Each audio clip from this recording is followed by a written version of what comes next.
Okay, this is part 2 of corner to corner crochet. So I am at a point where I need to switch colors.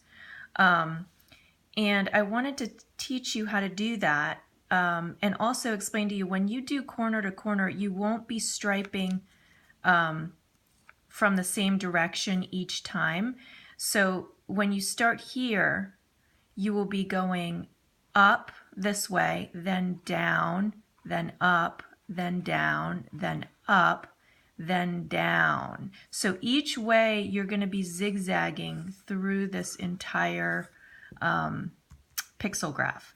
And the reason that's important is because right now it doesn't matter because we're all, it's all one color on this picture. But when you start going, see this row right here, I've done 5. 1, 2, 3, 4, 5. The next one is going to be white, which is why I've stopped. In the next row, after you do this blue one, you're going to be here.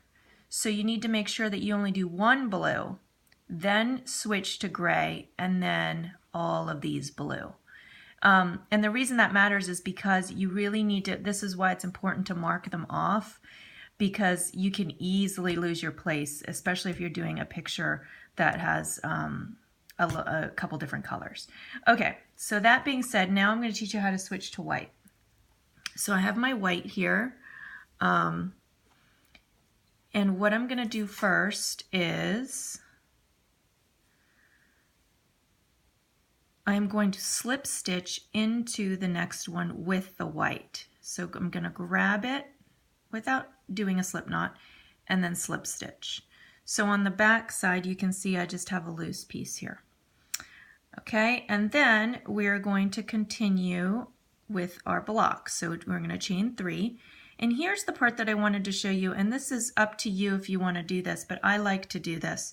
So I know in my picture that my next one is blue, and instead of cutting my yarn and getting a new blue ball, what I do sometimes, if I can, is grab the blue that I just used and lay it back behind the white and sort of feed it through so that I can use it on the next square. So let me show you how I did that. So I'm going to hold it here and then work my white around the yarn. So like this. So I'm going to do 3 more double crochets.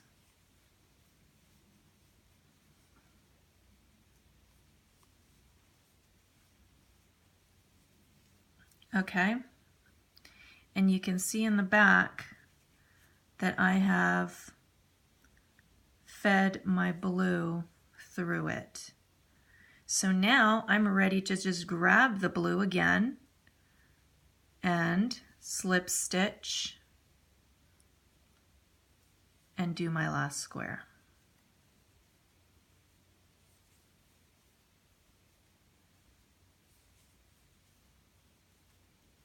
So 3 more double crochets.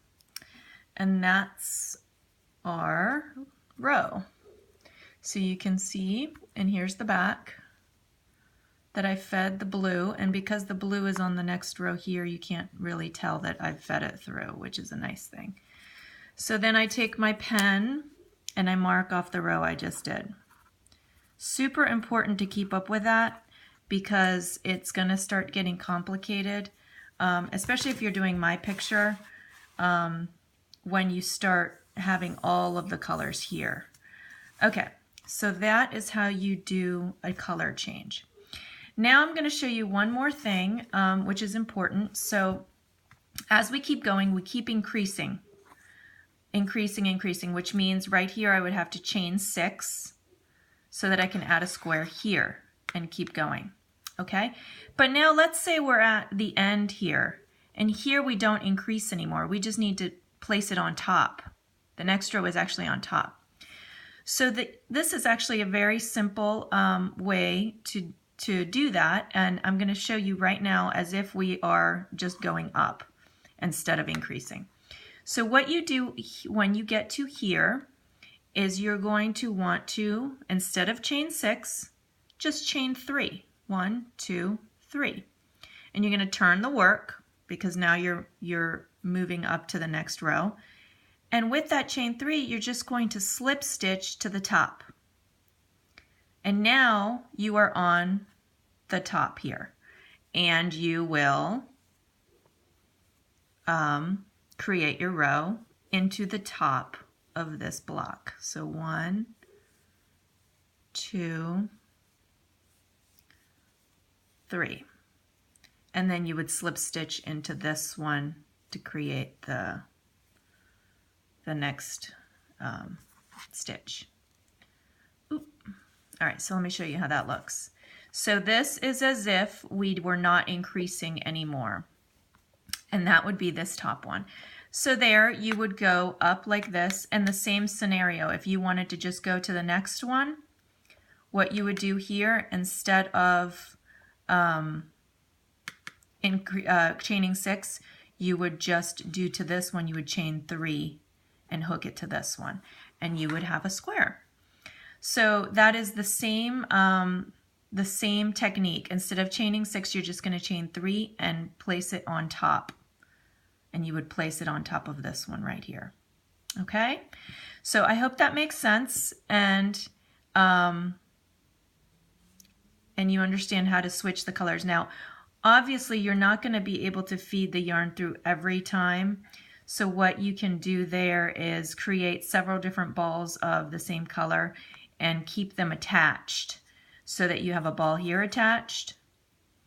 You have a little bit of gray attached. You have white. You have a different gray, a dark gray, a black.